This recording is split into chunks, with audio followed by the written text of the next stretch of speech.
ban. Radiant team ban.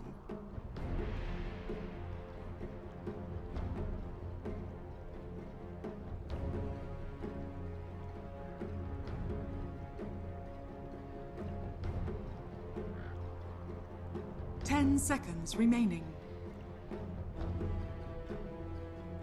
5 seconds remaining.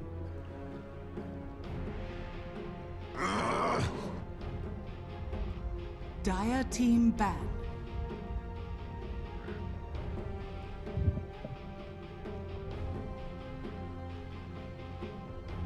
Can you hear me? Can you hear me?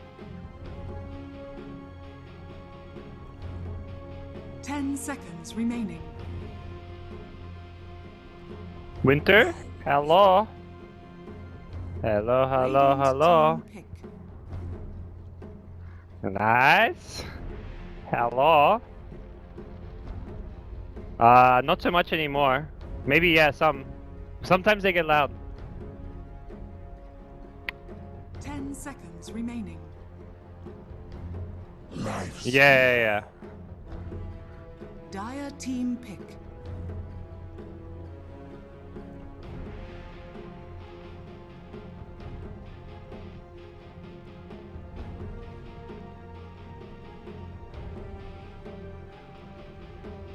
Ten seconds remaining.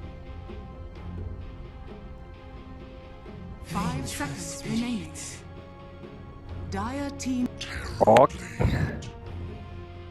Radiant Yeah, sure. team Just message me when you're ready. Hello, Dota TV. Sorry about that. Can you guys hear me? Yeah, you guys hear me in Dota TV. Welcome. Me and Winter are trying to figure out some settings because he's 8,800 miles away. And let me just get some stream up. Woo! Hello. Whoop. 5 seconds Hello, remaining. welcome everybody. We've got a draft. Winter's not here yet. He's fixing some Skype settings. He's 8,000 miles away. But we have got Execration versus White Fries Gaming. I'm Gods. Joining me soon with possibly some technical issues is Winter. The beauties of voice over IP. He's in a studio off in Malaysia. I'm in a studio in LA, but we got to cast together. That's the situation. So hopefully, by the graces of voice over IP software, we can get things to work for this upcoming game between Execration and White Fries Gaming. He'll let me know when he's ready to join, but for now I'll just make sure you guys can catch all the lovely draft action here between these two teams. Elimination at stake. Loser is not going to TI, is going home. Tears, regret, all of that. Sadness. This is what we live for. Teams getting eliminated. Nothing up until this match has mattered today. In SEA, that is. But we're going to see one team stay alive, survive to play tomorrow in the lower bracket against the loser of WG Unity as well as Fnatic, of course. But Winter not here just yet. I'm trying to just... Sorry guys, I'm trying to just keep messaging him to make sure everything's okay on his end, but he should be joining me momentarily. But so as draft picks goes, Execration with a Terrorblade in the first stage, paired with a Venge. I think that's scary because Venge able to amplify the physical damage as well as by both the minus armor and the plus damage aura, and also great for Roshan. You look at Metamorphosis with the Venge. Very good for taking Roche. If you're White Fries, you're thinking we need to get aggressive and not give them the space to take Roche, take objectives, and kind of play at their own tempo. So I like the Darkseer Lifestealer as a duo that White Fries have kind of opened with. It's something that can apply a lot of pressure. We don't want to see a Darkseer kind of in the same vein as last game where it's playing very passively, farming up a lot of items but not getting involved. This Darkseer needs to pair up very early on. But hopefully you can see what exactly is happening with Winter in just a second. I might just restart something quickly here, guys, as I'm not entirely sure if it's working all okay. Hopefully Winter's not like... Hopefully that you guys in Dota TV don't have like Winter solo casting and me solo casting, because we'd be like in the same group, so well, we're both in the same channel, so we're probably like casting over each other without realizing it potentially. Which sounds like a disaster, but we'll see. Right now, things not entirely working as far as getting Winter with the call, but here we go. Oracle picked up. This is a nice defensive save here. You talk about playing aggressive with this Darkseer Lifestealer duo. Oracle, a great hero to deter that. You can get rid of the Iron Shell, the Surge, using the Fortune's End. You also have a save, which can guarantee the Sunder coming off. That's the biggest thing to me. In the early game, it's all about the Purge on the Iron Shell. Later on, it's about having the False Promise on the Terrorblade. If he gets low, if he's about to die, you use this, and it could allow him to get a Sunder off. So, I like the pick. I like what it brings to the table. As looks like voice over IP has completely crashed now. That's not good. Let's close this and restart. Hopefully that's not going to cause too many problems. As the third and fourth picks are coming up. Whoop, there you go. You guys can hear my lovely tunes. And it looks like Winter's calling me. How nice of him. Hello, welcome, Winter. Are you with me? Hello. All right, I've looped him in, but he doesn't seem to be talking just yet. Let me see if I can get him in just a second. Oh? The beauty of remote co-casting. Great stuff, great stuff. Fortunately, not ideal, not what we would have chosen to do, guys, but this is kind of the hand we have been dealt for this game, as the matches have been allocated for the playoffs, so we don't really get full choice over this. Although, ideally, Winter, why aren't you here? Why aren't you in LA? Why are you ditching, bro? But we'll see the rest of this draft unravel. A Silencer pickup. Whoa! Have not seen much of Silencer in this qualifier. This is kind of coming out of nowhere. HY has been willing to experiment a bit. On Skype right now. Morphling strat with the Undying. It completely flopped. Did not work at all. Thanks to Fnatic pulling out a Brood, but we'll see exactly what he has in mind with the Silencer. The big thing here is stopping the Oracle from getting his spells off. If you initiate on the Terrorblade, you want to make sure that False Promise doesn't come out, and that's something which the Global Silence can do for you. We'll see. Winter says, wait. So we're going to wait. Well, I'll wait for him, but you guys do not have to wait for this draft. We'll keep that up so you guys can see things come out here. The Tidehunter fourth pick for Execration. Abed looking to put together some team fight around this Terrorblade, so it's not all in on this one carry. He has got some protection outside of the supports, but also in the form of the team fight. More silence comes into play. Puck. Probably the mid hero for 290. Yeah, almost definitely the mid hero for 290 with HY likely on the Darkseer, the Lifestealer in the hands of KYXY. And one last pick likely going to be heading the direction of a support. I don't hear the Skype now. So last couple picks coming out, Execration looking for their their mid lane. While Whitefries will be picking up what could only most likely be a support. The question is if it's going to be a greedier support, if the Silence is playing the 4, or is he going to play the hard 5 position? We'll find out in due time. And I think the reason they picked the Puck there is because very much the overall last pick is in Execration's hand, so there's no point trying to hide your mid from your opponent, because they're going to get to see your mid before you have that final pick regardless. So if there's a certain hero you want for the mid lane, you may as well take it in that 4th pick rather than save it for 5th.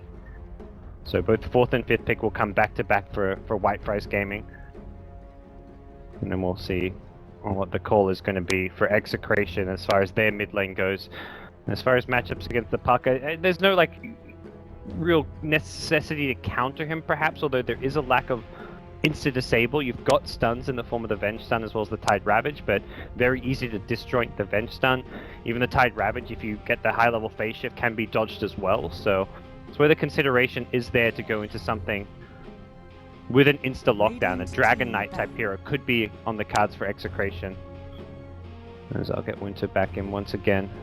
Hello, Winter-chan! Sup, man? How's it going?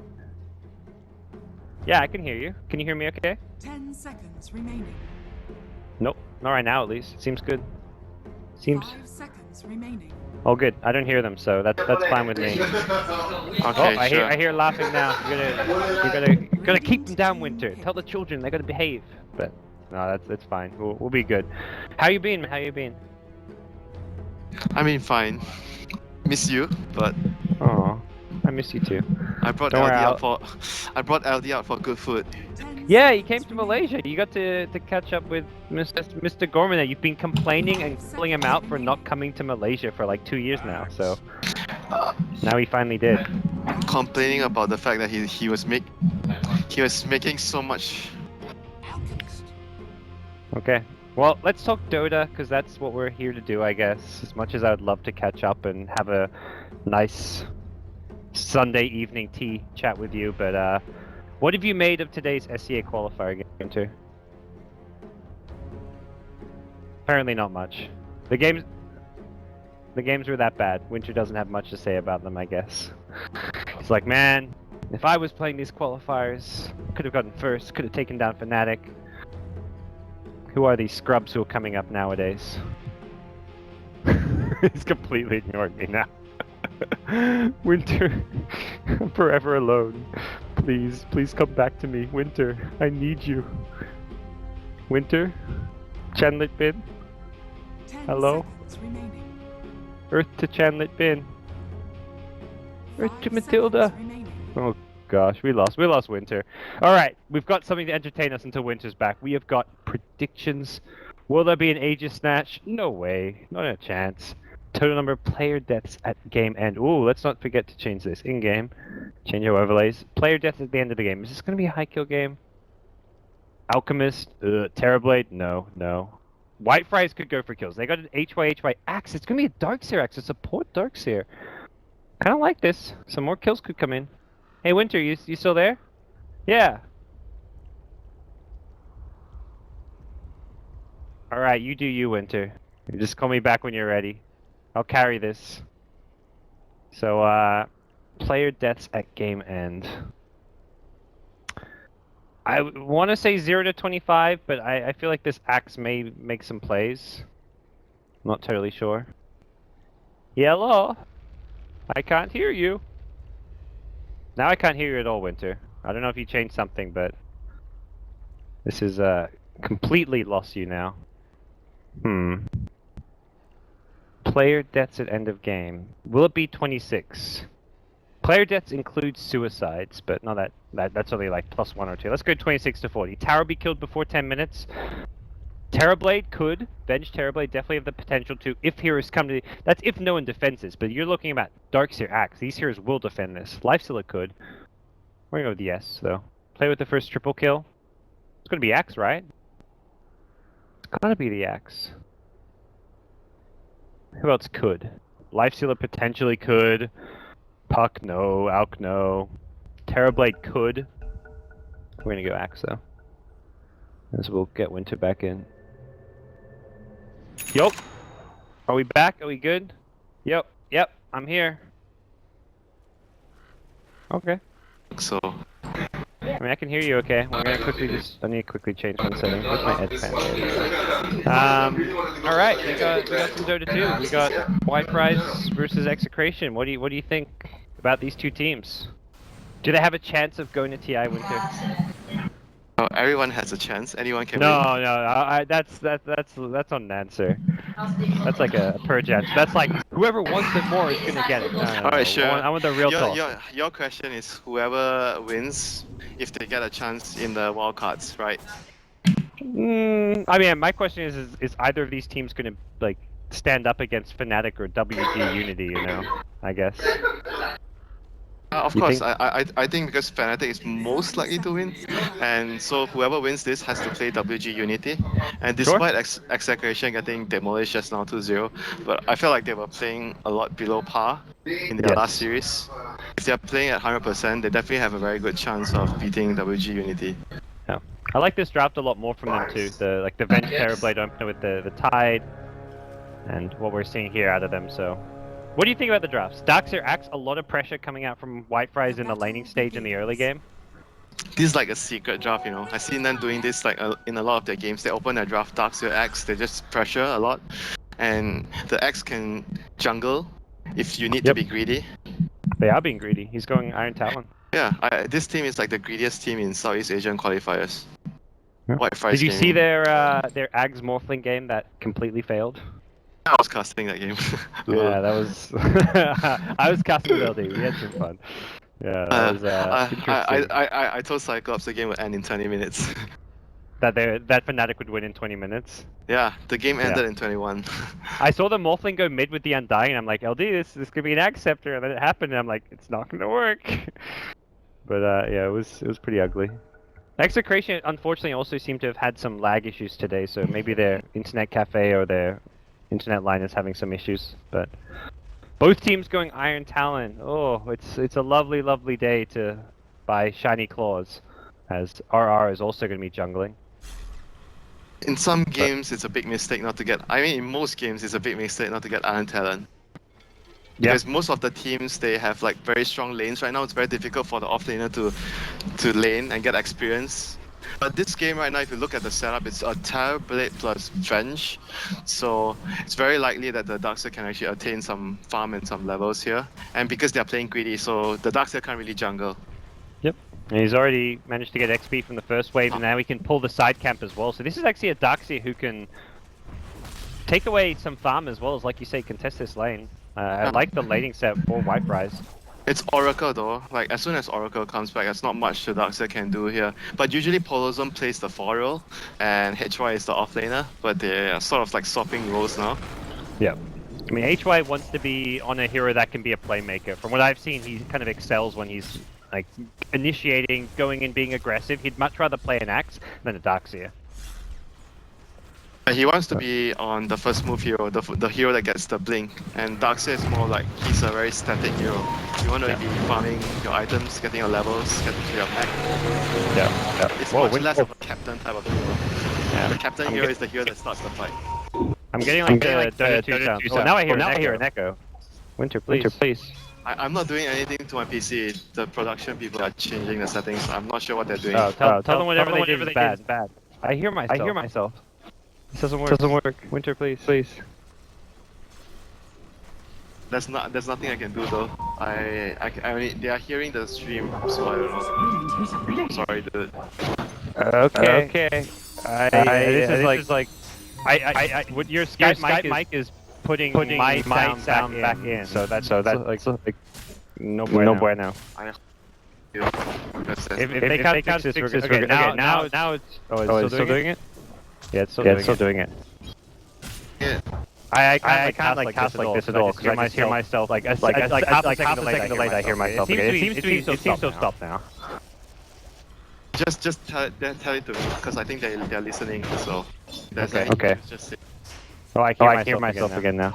This is bad. Because I'm at the studio and they're doing every single production setting. I have no control of anything. Okay, gotcha. Hopefully it stays alright. Okay. For now, what do we make of the early game here, Winter? I'm a bit lost, but White Rise Gaming, they started out with a greedy Axe, but Execration, they don't really have like the Earth Spirit, like the roaming type of support that can punish it a lot, so they're getting a lot of farm from the Axe. And Darkseer, both of them are getting a lot of levels. Polozone getting jumped at the top, he'll be the first blood. Yep. It's very difficult for the Darkseer to lane against Oracle. It's just, he messes with his Surge and Iron Shell a lot. Yeah, they TP in the hero to try to defend things as Axe rotates nice and early. Well, ideally for Execration, they want to get the T1 tower there as well as the kill, but with the TPs there, it doesn't look like White Rise are going to let this T1 tower go down without a fight.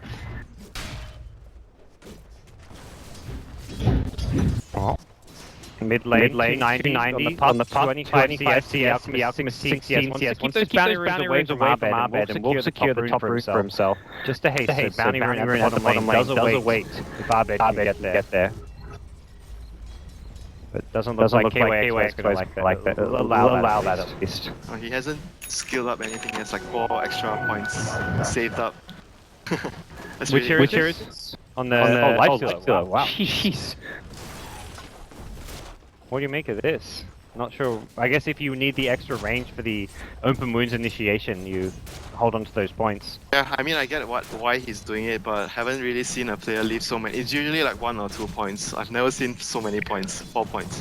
Yeah. I mean, you figure you want at least one point in the rage, but 1 point in everything, like that's like basic.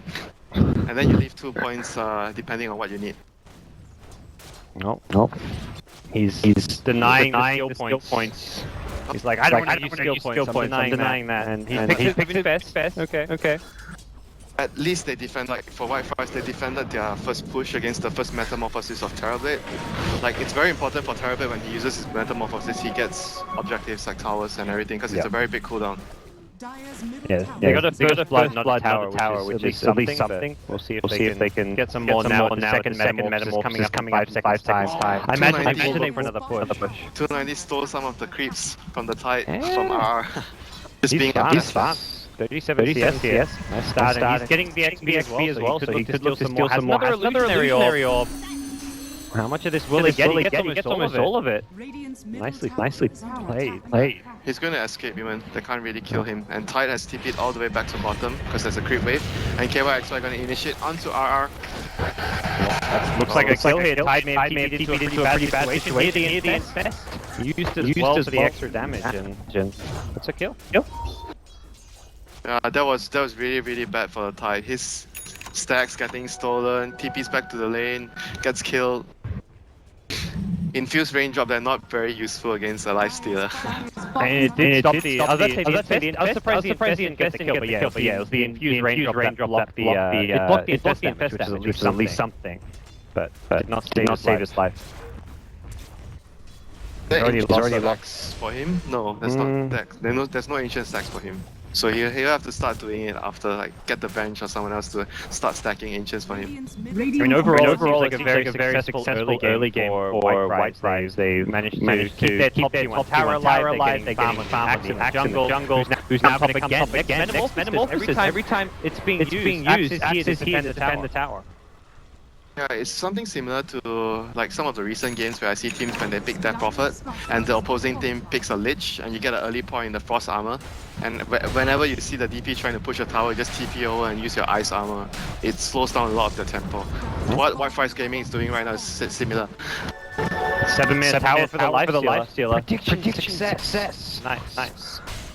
As RR is there, but could not prevent going down. Not get deny as well. This has been a very good early game. Darkseer isn't getting that much in the way of farm, but he has level 4. And he's going to become much more about just iron telling the action. Like, iron tell the axe, surge him in. Puck already has a veil. 7 minutes in as well. Really nice from 290. And he's so farmed. 53 CS at 7 minutes, like total free farm in the lane. He has more farm than the Lifestealer who just got a tower. Normally you think a free farming safe carry who gets a tower is going to be the most farm here in the game, but Puck is even out farming. That neutral steal really coming into play. HY is at top ready to possibly defend this without Metamorphosis. Don't think Execration can really go for this. Yeah, but the good thing for Execration is they have Alchemist and TB, so arguably their late game is much better if they can actually last towards that point of the game. So even though losing the early game, they have a very good late game to fall back on after this. Alpine no means is getting pressured so far. So even though some of those stacks got taken. They're going into 90, wants to fight. Terrorblade breaks the coil. It looks like Chemo's going to be the target they go for instead, and there's the chop. Axe takes his head off. So White Fries gonna perhaps look for another tier 1 tower after getting the bottom one. The bottom lane to Chizbug to get his level 6. With Lifestealer up top, this is definitely a lane they can pressure, but it looks like they're not going to choose to do so with HY as well as 290 already back towards mid.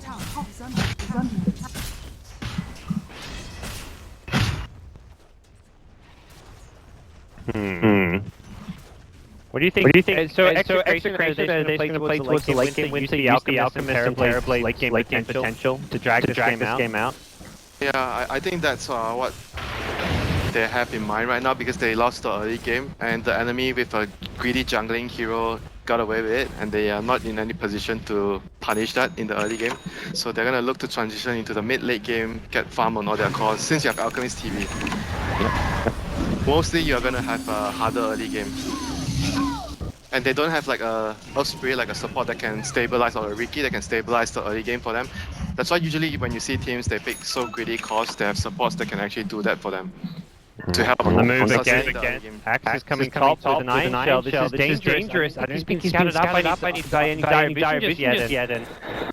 Nando needs to be careful. He's got a point save, so he could level up Sunder.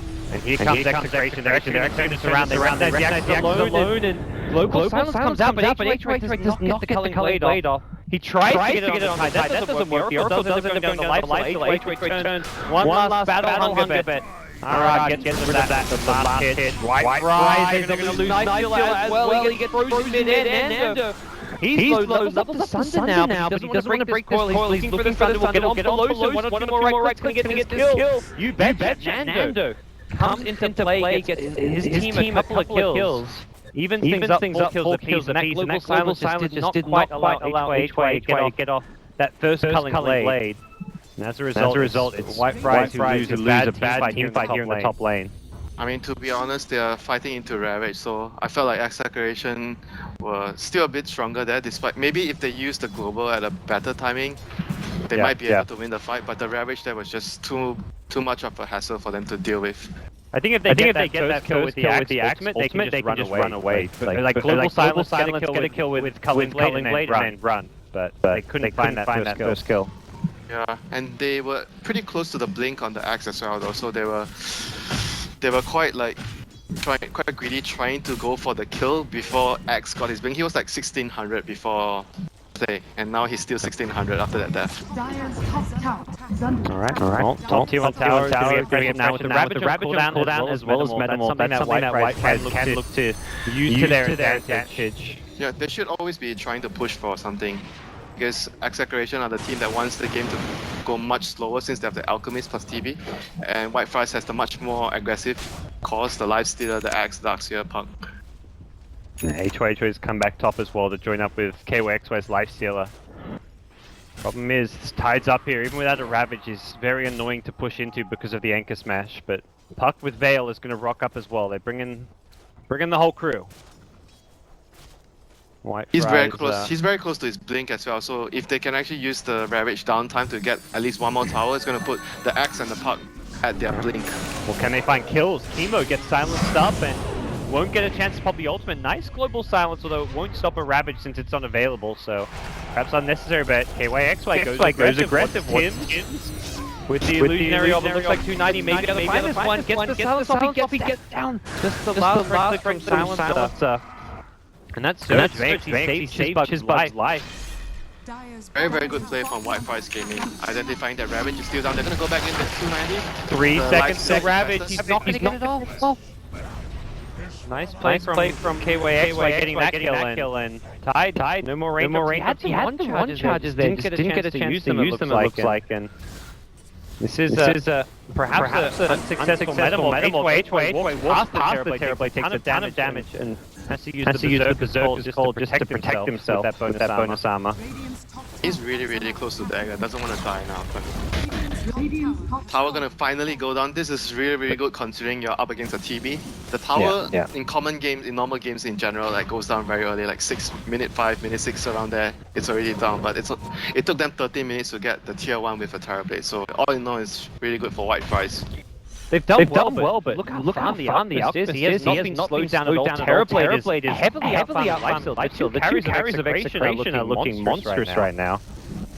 Yeah, the Alchemist didn't even come to the fight at top, even though he had a TP. He's like, guys, I'm not gonna come even though I have a TP. I'm just gonna get my Radiance. Yeah, he was farming Ancient stacks, you know. He had business to attend to. Serious business, my friend. Yeah, important things were going on. Just like you, busy with your business all the time, yeah? Don't have time to visit me in Malaysia. Oh, you know, there's another time for that. I'll sort that out at the end of the year. Don't worry, Winter. I'll settle my business affairs and then I'll come and help out with yours. Sure. But that tier 1 tower does go down. You know, action speaks louder than words. Okay. Alright. When are you gonna come visit me? Soon. HY has an Invis rune, has an Iron Shell, has a Blink, but it's on cooldown. He has everything, it sounds like. Ah, bad. Uh-oh. No Radiance picked up just yet. The False Promise is there. Turns around with a stun. The Global Silence comes a bit too late, but Pug gets a perfect initiation. Sets up the first Culling Blade. Abed will be the second, it looks like. Gets the second chop, make it a third. HY wants the triple kill. Blink Call is there. Chemo goes down to the Darkseer Iron Shell in the end. And White Fries win a big fight here in the mid lane, including a key Alchemist kill. Bottom lane.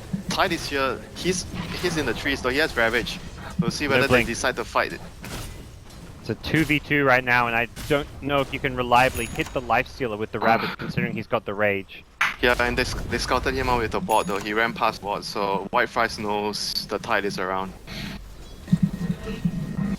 They're gonna try to at least get this tower with the Metamorphosis. I'll get a tier 1. Again, try and create whatever space you can. Out gets Radiance on respawn though, so he's gonna go right back to farming presumably. But Puck with Veil Blink, this has been a pretty decent game by Puck, but we need to keep that momentum up, and look at this Execration in the Roche Pit, minus armor from Gush, Acid, and the Metamorphosis. White Fries have completely let this one go unchecked. Execration understand that when they have Ravage, they are much stronger, just like the top fight. So they feel confident, and they pop meta for the bottom tower. So they wanted to use the remaining time of the meta to actually get another objective to further push ahead with the advantage they got from the Metamorphosis. So all in all, it was a very good play by them. Even if White Fries chose to fight there because they didn't have global, so I think that Execration had a really huge edge in that fight if White Fries were to contest. Yep. So as it stands, we'll see White Fries. Do you think they need to keep playing aggressive, or is it just too hard to be aggressive into Ravage? They have to. There's no choice, because the longer the game goes, it gets more difficult for them. So they have to play a very up-tempo game, whereas Execration, they don't mind if the game goes very slow. They have Alchemist TV. Yep. And it is an even game in terms of net worth, experience, fairly even 1,000 in White Fries. That's really good for the Alchemist team. Yeah.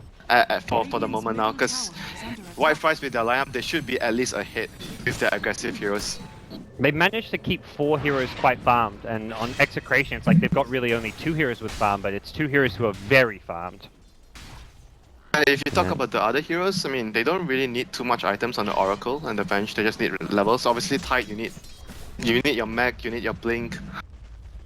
So like the only issue lies in getting the Tide to that point. The other heroes wouldn't worry too much about not having too much farm. Yep. Well, Terrorblade completes his Manta style now, so Nando trying to rack up the items. Alchemist, what's he got? Is that Boots? Yeah, Boots of Travel coming out now for him.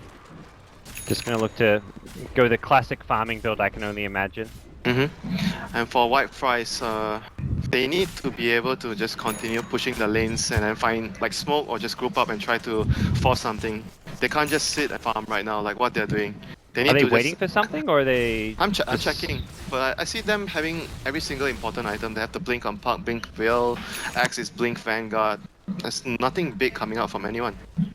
They have all their every cooldown is up, yeah, so it's weird that they're not trying to do something.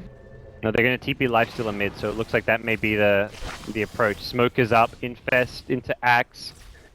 Here's the Infest bomb, but Terrorblade not the ideal target. He's got an Aegis, a ton of armor. Can they kill the Tide? Can they kill the Tide? That's the question from full to nothing. It's unlikely. The Blink Hole goes to the backline, catches out 2! Oracle goes down, the Global Silence follows it up. Lifestealer getting low here. The Ravage won't catch him, but we'll get Chizbug. Chizbug mechs out, will keep him alive a bit longer. Pelosin will surge him. Chizbug can escape because of that, and a nice defensive Dream Coil means White Fries will lose no one. But, importantly for Execration, they only lose their 2 supports, so it's no big casualties. And they got the tower, so it wasn't that big of a deal. The only downside is they popped the Ravage, and they didn't get any kills. Because otherwise, they could have just waited for the 2 supports to respawn and then push again, because Global is used just for them to get the 2 kills on the supports. Well,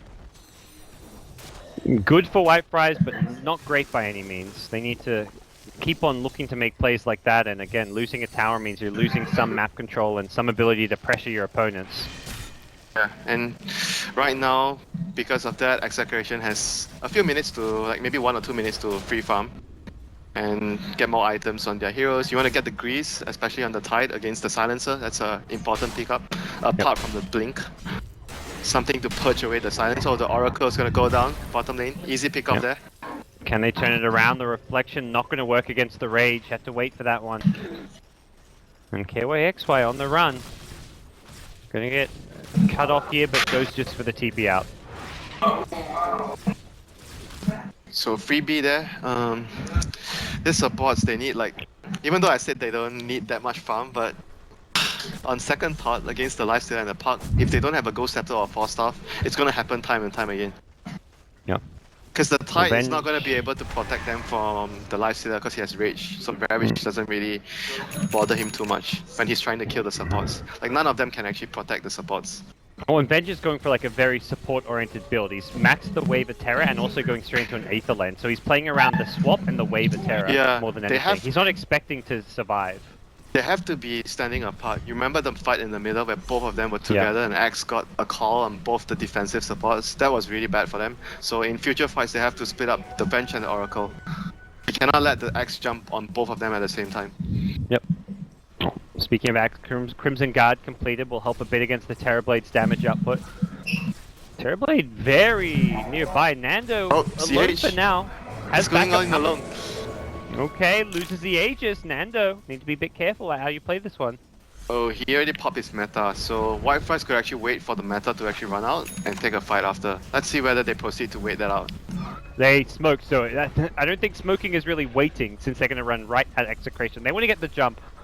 Perhaps recognizing that with the they found down, the they can TB? fight. They scouted him out on the right, so they know he's on the right side. Maybe they're going to go for the hero in the middle lane. Yeah, and that's an Alchemist. Could be a big pick off here. The Surge for HYHY has to avoid that Acid Spray if he wants to blink in, and I think Alk has eluded this White Price. I say that, HYHY has gone for the full wraparound. He might still get him in the end. Abed, Blink Call, he gets the Rage off. The Global Silence is there though. Has a Mantis style. Abed's gonna be fine. May look to turn and fight this one. Ravage from RR is Big Kev in trouble here. He's been stunned up. No Rage for 5 seconds. The wall used to protect him on the backline. Just Oracle going down. That's one of those supports dealt with already. Axe will get the Blink out to escape. And a smoke, an odd smoke at that. Used to pursue White Fries Gaming. Execration's Abed leading the way. Has a stun available. Gonna just throw it immediately on the Puck, who gets the orb out, has a Blink Dagger available as well, but probably not be chased down here. So an Oracle for nothing. Bit of a anticlimactic team fight there, Winter. Yeah, still a really good scenario for Execration, losing their support only, and not losing any of their important heroes. Metamorphosis is coming off cooldown in 35 seconds, so we'll see whether they decide to make a play with the Global Silence down. Because as long as Global is down, and your Bench and Oracle can save the cause, it's pretty good for Execration to make a move in this type of scenario. The farm on this Lifestealer is just not cutting it right now. You can it kind of tells the story of this game where KYXY was doing really well early, but he's been spending the last 5 minutes trying to gank, and they haven't been finding kills. I mean, unsuccessful. Honestly, he's playing it the right way, I think. If you try to out-farm, like, it's not gonna happen, right? If you're trying to trade farm against the Alchemist and the TB, you have to keep trying to find kills and take the fight to them. You can't, but if you want to win, you can't just try, you've got to succeed. Yeah, but he's doing the right thing, even though it's not working, but that's what he has to do. Okay. Well, the story is an Alchemist who has double the net worth of the Lifestealer now. Terrorblade, who has about 4,000 more net worth than the Lifestealer. So both carries on the side of Execration looking very scary. The Tide's got his Greaves, went for that before the Blink Dagger, so he has a way to instantly get rid of that Global Silence and still get off Ravage. Execration happy to just continue to play a slow-paced game. Octarine Core next for Abed. And who's gonna get the first Aghanim Scepter, Parker? Oracle. I want to see an Oracle Ags. Bench? Unfortunately, I don't think so. Yeah. Bench is definitely better than the Oracle. No, I know. But Oracle's probably the worst of the... Well, it's probably better to give Terrorblade an Ags than the Oracle, to be honest. Just for them stats. Is Tide or the Venge better, I guess? Probably Venge? Probably, yeah, I'm thinking of Venge, because then even if they kill you first, you're still able to do something. Yeah, you saw the stun, the swap. You still have the spirit running around. Yep. Crimson Guard was popped here, and doesn't look like Execration care to re-engage though. They're going to loop the Tide around, at least need to wait for him, but I think ideally if they want to fight, they want to have the Metamorphosis TB there as well. HYHY. In the river. They don't have vision around here though, there's no wards around here, so it's quite difficult for White Fries to determine whether they should take a fight or not. Do they have a gem to secure vision? No. No gem. In games like this, if you're in White Fry's position where you need to press forward with whatever you have so that the game doesn't proceed long, it's very important to get gem to remove the vision. Because every time you're moving around the map, if you don't have smoke, you have no idea if the enemy sees you or not. Orbin just scouting out the Roche area as Alchemist is already up top though, so this will potentially force White Friars to go and defend this tier 2, and if you can force TPs back, you could force a scenario where you take Roche. Bottom lane, they're trying to set up, there's a life stealer inside him. He's got Manta though. Manta into Sunder. The global silence wasn't timed right. He got the Sunder off, and that is bad news for KYXY, who's going to get solo killed now. They tried to global after the Manta. It was the right idea. The execution just wasn't there. Nando now going to get healed up. 290 wants to go in. Is there another heal? He's silenced though. He's going to get low. Does not get the kill though. Nando can turn and fight. Pelosin, he's melting, but the mech will save his life. A 2 for 2 in the end as HY dies in the middle lane. Looks like a Ravage was used as well as the Alchemist. Well, all in all, White Fry's got a big kill, but somewhere else, Alchemist got a kill on the Axe, so it's kind of like it's okay for Execration because one of the big cores is still getting something on the map. Yeah. What do you make of? Do you think that's like a kind of risky game they just have to go for, that initiation from with the Puck Lifestealer followed up by the global? I mean, that's the reason why you don't see lineups like this so much anymore. Everyone has been going for lineups which has at least 2 physical damage, like 2 cores that can actually carry the game, instead of just like, if you look at a lineup, Lifestealer is the only one that can deal physical damage throughout the game. The rest of the heroes are just like utility heroes. Yeah, I know Charlie talks about a lot when he's like talk about like EG and mentality. Single core Lifestealer. Exactly, single core Lifestealer. Do not do it. Chizbug gets stunned up by Abed. Abed actually stunned himself, but the AoE managed to catch Silencer as well. But I mean, yeah, single core Lifestealer, not good. You look at Execration, they're not like, they don't look like they're nervous. They don't look like they are like in a hurry to do anything. They're just like so chill, farming, running around, placing vision with their supports, making sure that the cores don't die. Yep. I mean, they. Oh, he got the swap! Excellence! Pull him back, 290, gonna try orb to the trees. He's stunned up though. He's done for. He's got Blink. Blink south. Can they find him? Bottling he's up fine. And he's juked. He's fine. He's gonna be able to TP out. And on the other lanes, KYXY is pushing top, trying to get more items. Like he really needs a lot of items. But I'm not sure how can he actually get there, like apart from getting kills. If he's not getting kills, it's very difficult for the Lifestealer to get ahead of the Alchemist on the TP. And by showing top, this is a free road. Puck can try and steal it perhaps, but that's about all. Oh, he's gonna have to try and do it because they're in a position where the Puck has to do something. Lifestealer's TP'd in, there is an Infest bomb, but it's too late. Oh, I bet they're sending his illusion towards the Puck. Well played, they're stopping him from blinking in. Oh, they swap him now. 290 in trouble. The defensive Yules has a phase shift. Now the Blink will be up as well, should be able to escape. Blink south, but there's Tim's. Disjoints a stun, he'll disjoint the first and the second. 290. Still dies. Nando with a double damage rune. Double damage. Say hello. And this is going to be a quick tier 2 tower perhaps with the double damage. They're fighting through the backdoor protection. Now the creep wave arrives. Abed's just zoning heroes here. He's got the Aegis. Good luck, have fun defending. Metamorphosis. They have to try and jump. There's no choice. Yeah. Puck needs to buy back, it looks like. Silencer buys a Midas. Serious? Now is perhaps not the time for a Midas, my good friends. White fries, more like white fried. I told you, they're the greediest team in the region. Yeah. Vacuum, where's the wall? It comes a little bit later with the global silence. They take out the Aegis. He misses the dunk though. Oh boy.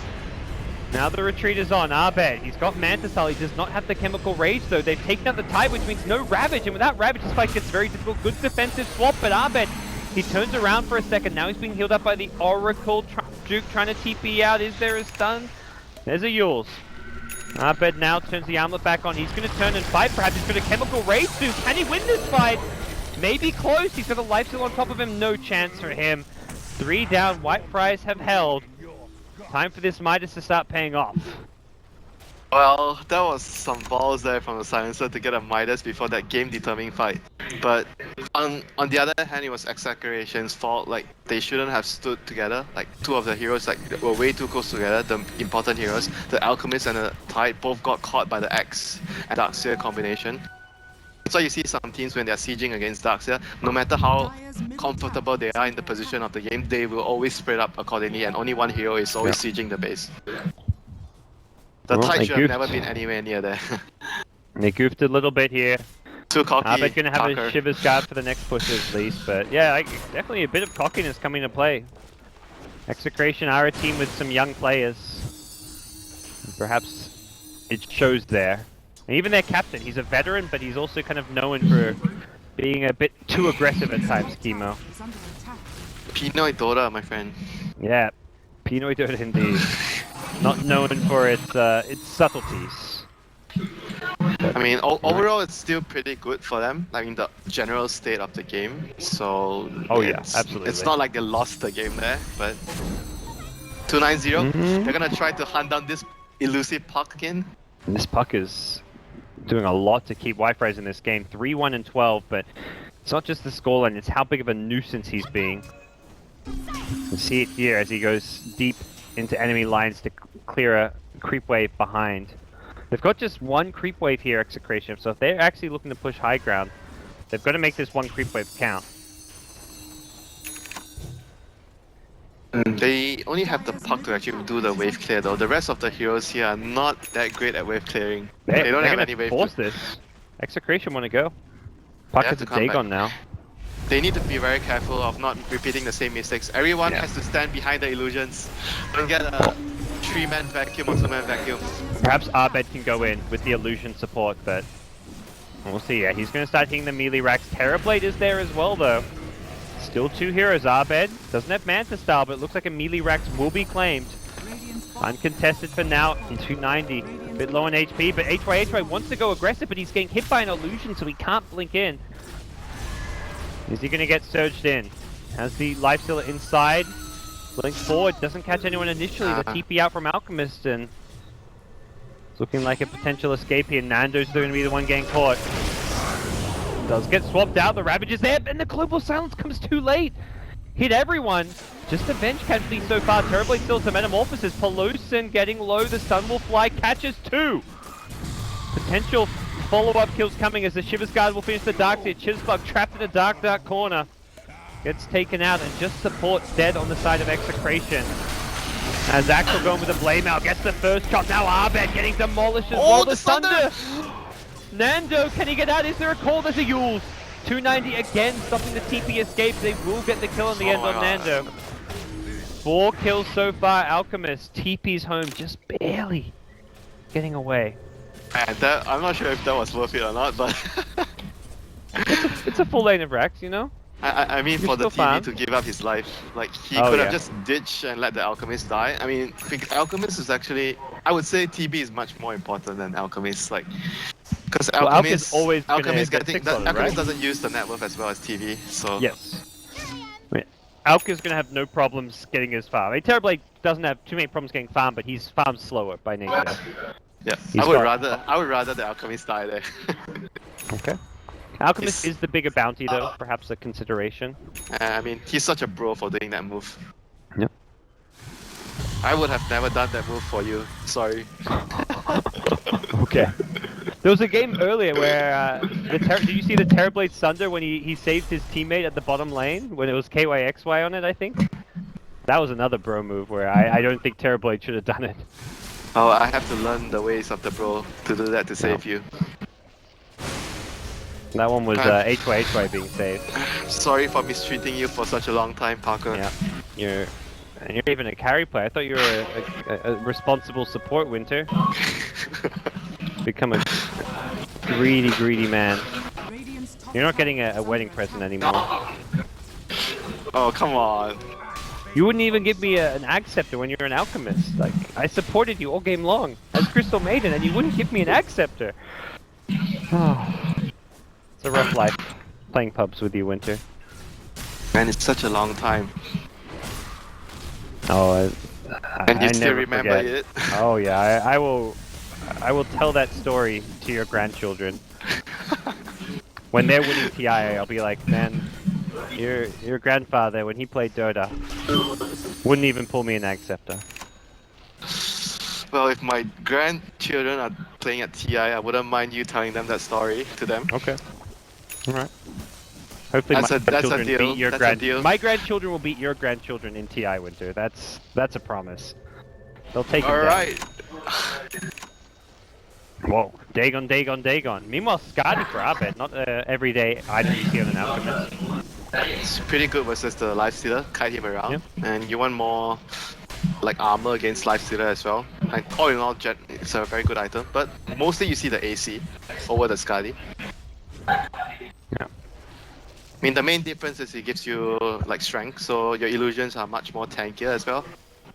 Oh, HY has a Maelstrom on Axe. That's not an everyday Axe item. I mean, you want your teammate to get the Mjolnir, so they put the charge on you. That's usually the plan. I mean, that's Silence's job. That's what you bought the Midas for, Chizbug, I thought. Come on, man. Well, he's going to be the one getting the Mjolnir, I guess. Magic damage flying everywhere. But Just waiting for yeah. the next Roshan before proceed to move for the second set of racks in the mid lane or the top lane. They'll be waiting a while though. Oh, up it. 290 was really patient here. He waited for quite some time for someone to show up at top lane with the Lifestealer sitting inside him. And Dagon 4. Possibly with HY here now, they're going to go for this. Abed could be in some trouble here if he's not careful. Oh, they're gonna wait for the Alchemist to have no ultimate. Oh, the Dagon, they start things off there. 290 goes in with the Global Silence. He Manta's out of this one, and no, the Tide Ravage, but it's too late. They have killed the Alchemist, just barely. HY will TP out, yes sir. Everyone is out.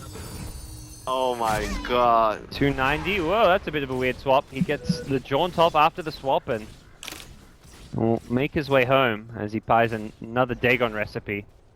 Oh, they need a lot more of those for Whitefire's Gaming to be able to win this game. That's a good start for them. Wasting the Ravage, getting the Alchemist in the end. Absolutely, that is fantastic. Skadi didn't save him, Parker. No. What would have saved him? Not much. The Venge was behind. Oh, but there's a Gober, so I guess nothing would have saved him. Apart from the Tide maybe arriving earlier. Yeah. Maybe a Heart of Tarrasque. Nah, that item is like terrible versus Lifestealer. Yeah, not something you want against on the Alchemist. He's starting his first Aghanim Scepter. Venge. So. Okay, my vote is on Venge. Yeah. And you're talking about Venge not being able to swap, it almost feels like Venge should be going for an item to get rid of the Global Silence. A Lotus Orb, yeah, or I guess BKB is the other possibility, but Lotus Orb seems like a good option. Diffusal. Getting there is the difficult thing. Yeah. Because he's not getting farm. And MKB on KYXY's Lifestealer, so he doesn't have to worry about that Radiance mischance when he's out of the rage. 290 has a lot of burst damage with this Dagon 5. This is one of the big problems with Puck I've seen in the past is that you just don't scale one in the late game, but with the Dagon 5 build, the damage output, it exists. He's the most farmed Radiant hero as well, is the crazy thing right now, this Puck. You know, that's why you think about it. You talk about the Dagon allowing Puck to scale. That's the reason why like Timbersaw is much more popular than Puck. Because you can someone do the same burst in the early game and you scale much better than Puck later. Yeah. That's why Timber is like such a good pick in the current meta. Like in a lot of the games that you see, Timber is just being picked not because the enemy has a lot of melee heroes, but it's just because it's a very good hero now.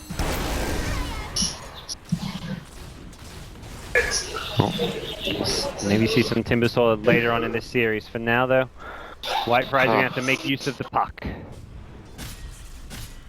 They need like, I'm thinking if they need like something like a double refresher on Silencer, like a double silence on Silencer, a refresher maybe on a Puck as well. Like they need so many items. And this Midas is paying off for Chizbug. He's getting value out of it. Acceptor has been pulled to the Tide. Poor Venge is saying, what? Look at me, I'm your poor support, why don't I get one? Man, I'm so sad now. Yeah, now you know how I felt. Sorry, Parker. Remember this sadness, and do not forget it next time you're playing an Alchemist. Well, Roche back up and something Execration perhaps eyeing off. Metamorphosis available, but be careful about how you approach this fight. To the north, Execration smoked up.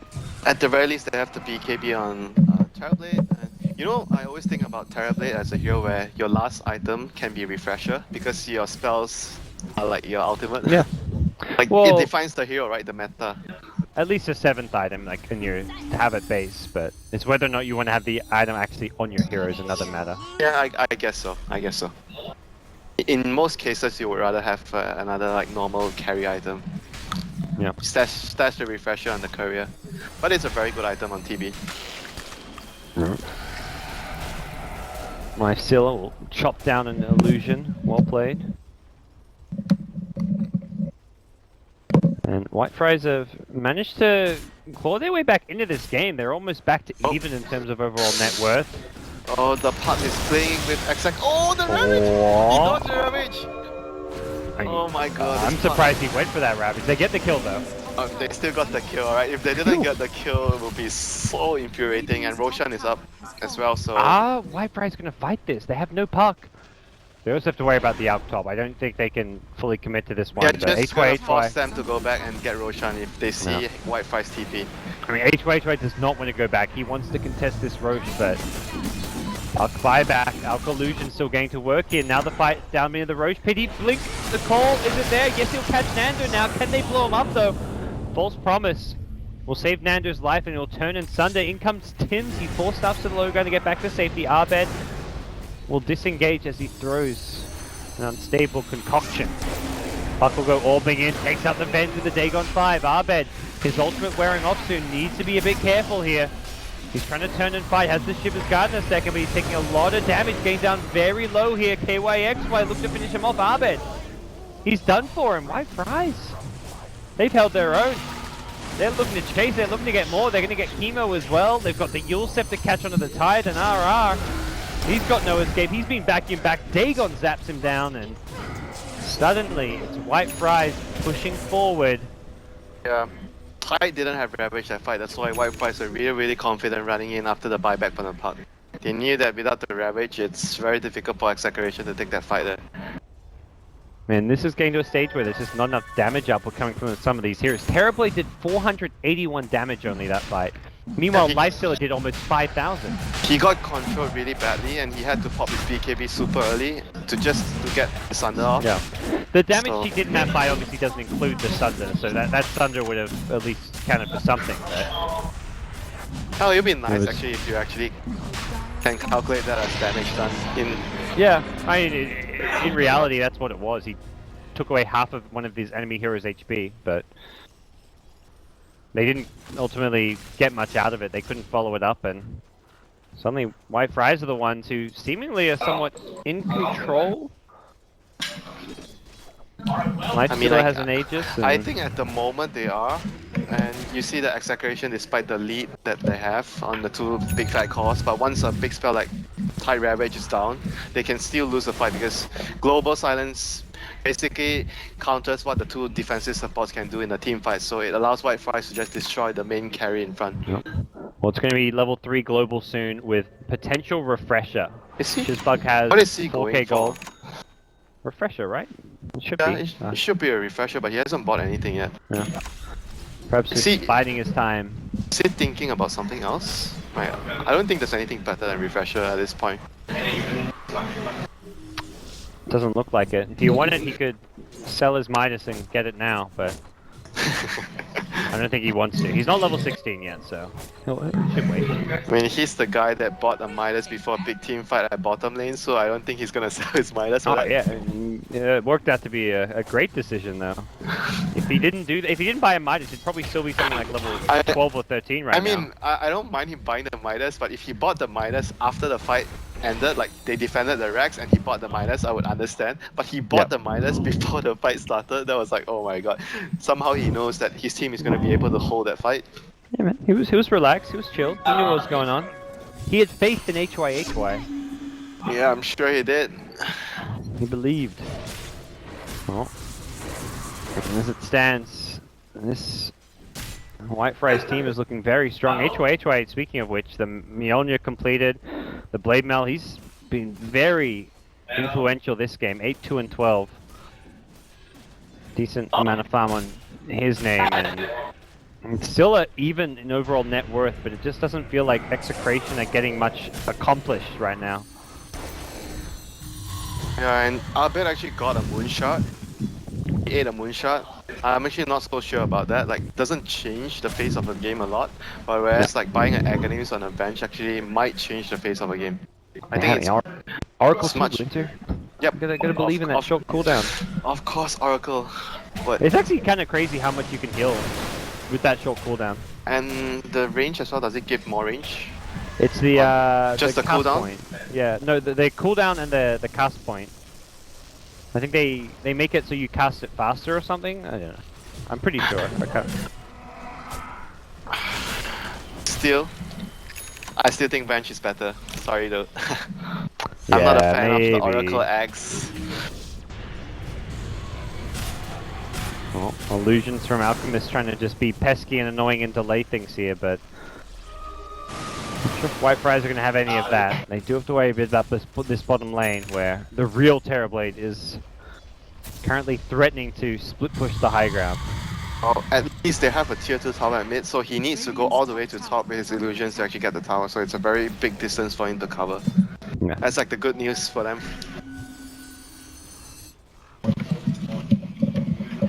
Oh, so HY is gonna get run down by the Alchemist. He's gonna drop his stun on him. Yeah. They try and turn it around with the Mjolnir. The vacuum wall is there. They get the Alchemist illusion. That's handy to have in this fight, and that's something that Tim's may just go down to. Meanwhile, the open wound comes out. Abed, false promise, swap back to safety. Tims will say, look, take me instead. Global silence, and after that, the catch is there. HY's managed to blink and catch Abed. Another gush coming out from the tide. The blink, the ravage. Catches all three, but is the damage going to be there? Terrorblade is nowhere to be seen. He's bottom lane. He's going for the top racks, it looks like. Not sure this is the best play. He's going to BKB. He's looking for the Sunder. Doesn't find it, though. What are you thinking, Terrorblade? Meanwhile, back in the main fight, it's going to be a death to the Oracle. They're looking for Chizbug as well. They'll get a couple kills here. Execration doing well so far. Now there's a lone life stealer. And Stark's here to back him up, back at the top lane. It's the Rax attempt here. 290 on his own. Has an E-Blade. Dagon, can he get the kill? No! Dagon the wrong one! Oh. He didn't hit the Terrorblade! That was a kill! He had the kill, and now Terrorblade has Sunday. Gonna be so careful when he doesn't get it off. Does not get the melee Rax. Terrorblade dies. Was an axe buyback to force it out, but Puck misclicking that Dagon. A bit costly there. Meant the axe had to buy back. Yep, and the TBS, so I think he should have chose to focus on the melee racks. I think he would have been able to get it over the range racks, and that would have actually been much better for his team overall for sure. So, mistakes were made by both teams, but overall, Execration lost 3 heroes for the trade of 1 range racks. So, White Fries would be a little bit much more happy about that. They did have to buy back the axe, but that was the one big loss for them, I guess. Yep. And TB is gonna finish up his Satanic for the next and upcoming fight. Okay, is this the item you would have thought he was going for, or do you think you need something more offensive? I don't know, man. Maybe AC would have been nice as well, because Alchemist didn't go for the AC. And then you finish a Refresher as your last item. I guess he was worried about the burst from the Puck, because he has the Dagon 800 plus the Veil, so you want more HP, just in case you get caught. You have time afterwards to react to get your BKB, your Sunder and whatnot. Maybe that was his thought process why he wanted the Satanic. I mean, it's not by any means bad, it's just still a very solid item. But AC would allow him to, you know, do backdoor stuff much better if he tries to go for some play to try and get Raxes when his team is fighting. Well, we'll see what he wants to do next now that he's Satanic. He can replace the Dragon Lance, but Roche coming back up sometime in the next 2 to 5 minutes is going to be perhaps a point of contest, but realistically, we're getting to that stage where the Aegis doesn't quite doesn't matter as much as it used to. And you'll be happy, Winter. Venge, come, it's your time.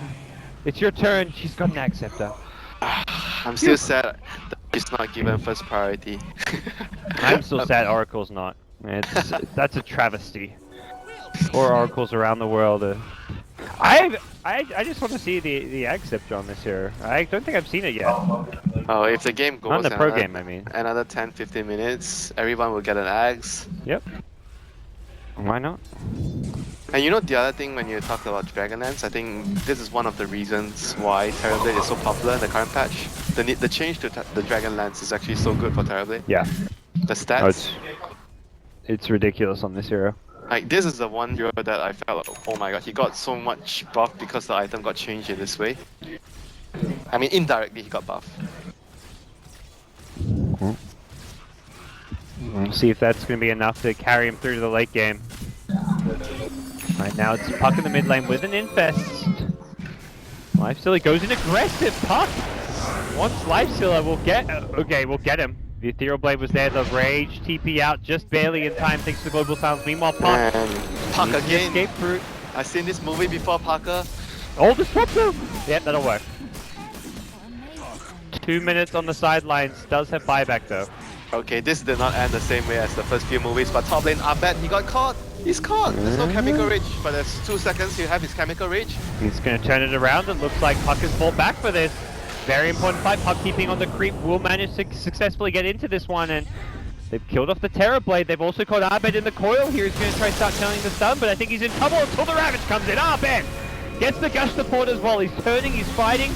Has a shiver in a few seconds, but he's very low. He's trying to regen through with the chemical race. He gets zapped. Dagon 5 here in the late game. Oracle trying to get what kills he can on the retreat. They're going to cancel the Tides TP out, and elsewhere Chemo goes down. That false promise wearing off. Tide, lone survivor, no more. Oh Dagon dear. will find him. Dagon will kill him. Puck is doing so much work in the fight. It's like the fights are so drawn out that he's using like Dagon's fill times, like taking out so many heroes there in the fight. Man, they need like double BK, like refresher for the double BKB. Like BKB is so important for the TB now. Well, needs a bit more money to farm that one, and right now it's high ground under siege. Buyback will start rolling out. Tide's going to be the first to do so. And one of the problems with this Radiant side, not the fastest high ground pushing lineup, but back comes KYXY, who is their pushing hero, and will take out the tier 3 tower and get to work on the racks. Oh, can they catch them?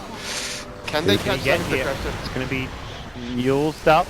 That'll destroy it. Blink out from 290, and the limited catch on Execration's side starting to perhaps cost them. I mean, that can only change if like Alchemist gets Abyssal. Like, I don't think anyone else. They're getting a Hex on Tide. Yeah, that too. Didn't notice that. So it's like 1,000 go away. Yep. I mean, I think they recognize that their lack of Hex or Disable against this Puck is actually somewhat their undoing, and the Tide is going to look to fix that. Even Abyssal is not that great versus Puck. It's not reliable like a Hex. Yep. So another Roche, and with that, White Fries will give it to the Alchemist actually. Not exactly the expected hero. He used his buyback, that's why they bought it. They gave it to him. Otherwise, you would probably see it on the Terrorblade in most cases. I mean, since the change to the Metamorph that it's an aura that you always give the Aegis to Terrorblade. For Execration, they're gonna perhaps slow things down a little bit here. They're not looking to immediately transition into any kind of push off of this Aegis. And for White Fries, it's slow and steady. They've clawed their way back in. They're now ahead by about 6,000-7,000 net worth overall. Curious to see what their plan to finish this game off will be. They seem to be scaling very well as things drag on later and later.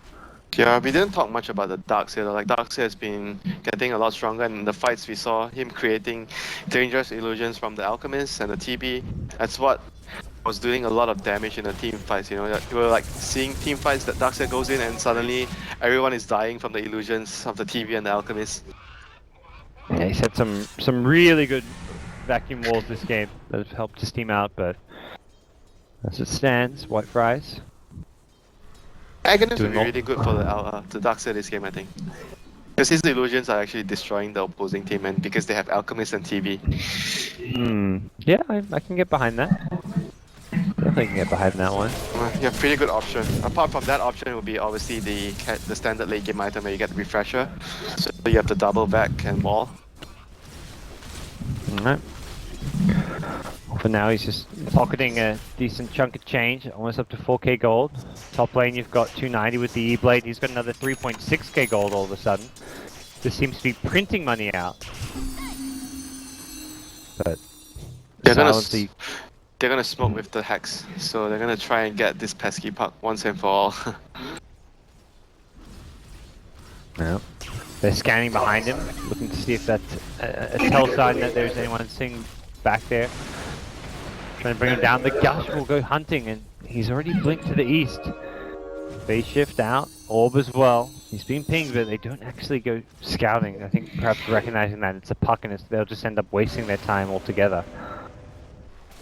Yeah. Taking direct team fights right now for Execration has been extremely difficult because of the refresher and silencer. Like it ruins so much of their support's play. Like they can't do anything with the refresher and the silencer. Yeah. So problematic. No loaders off, like only a Greaves on the Tide. Or they got a Hex, but yeah, both supports have Glimmer Capes, but realistically Glimmer Capes isn't gonna allow you to get your spells off necessarily, so. They're kind of like worried about the Dagon, the Veiled Dagon, that's why they have the Glimmer Capes on them. Can't always play totally scared, but it seems to be what Execration has started to do. Playing scared, it's not a good way of playing Dota. Terribly going to pick up a Crystallis, and Daedalus can be completed if he wants to. Has the excess gold to buy it as well, so I don't imagine he'll be waiting around too much longer. And yeah, the courier, Skadi, for Alchemist is going. Oh, the Skadi's actually been dropped for a second as Abed looks to push out these lanes. Yeah, he chose to pick up his Manta. Like he dropped it for the ages before that. Yeah. I guess he recognizes they may be fighting less and less with how these last couple of engagements have gone, and wants to have that split push capability, but we'll see. They have to be able to start the fight first with a Blink Hex from the Tide, catch a crucial target. If they can catch the Silencer, it would be great as well, so that the two supports can actually do their thing in team fights. Well, the combo you see a lot is always the swap into Hex as well, and it is a level 3 swap. Yeah, with Aether Lens, so we'll see whether they get it on the puck this time. Oh, there we go, the swap Hex, 290, caught out, fought down. Nicely played, nicely executed. The game is getting real tense right now because it's 60 minutes. Like one fight, game might be just over right now. Yep. It's all about buybacks and who gets caught. Well, there's a Puck catch enough to push forward. Puck has no buyback. He'd spent all his money. I'm not sure if they know it, but they're gonna try to siege. Often the plan is, even if you don't know and you have the safety of buybacks to push with, you can at least try and poke and test. Test the waters, see if he buys back. You want to force the buyback. That's your win condition for Execration, is forcing out the buyback. But guess what? With it not existing, they may just be able to go high ground. Swap, no Hex this time. KYXY managed to get off the rage, but he's still taking a lot of damage to the Metamorphosis. Uses an Infest defensively into his teammate, but now the rack's exposed. It looks like Execration may just focus on the structures here. Yep, they're gonna know that Puck doesn't have buyback at this rate. Yeah. Refresh was used, Chisbug has another ultimate, the swap is now just a bench. There's the silence vacuum wall, but Abed and Nando, the BKB on the Terrorblade, Abed gets the stun off as well. He's managing to hold his ground, no casualties just yet. It's an easy, straightforward Rax claim in the mid, and if they can get top as well, that will be Megas, but it looks like KYXY are going to force them back. As the Abyssal Blade, the Ravage is there, does not catch KYXY, it was a bit early on that one. Slightly mistimed, but it still gets the job done to secure them in the mid lane of Rax. And melee Rax awaits at top. Another swap. Hex, White Fry is going to lose Kev. KY, XY barely survives. The 4-star to help him out, but now instead it's going to be HY who ran in, possibly sacrificing himself. Yep, and they He got gets the last, low, but they they've got got the buildings. Rex. That's what matters. And there we go. Axe dies for a second time. GG is called. HY taps out, and Execration, you kind of mentioned it, all it's going to take is one team fight, and that's exactly what Execration found. The swap into Hex play was on point, and it got them across the finish line. That's like something we see a lot in the Dota 1 days, the swap Hex late game.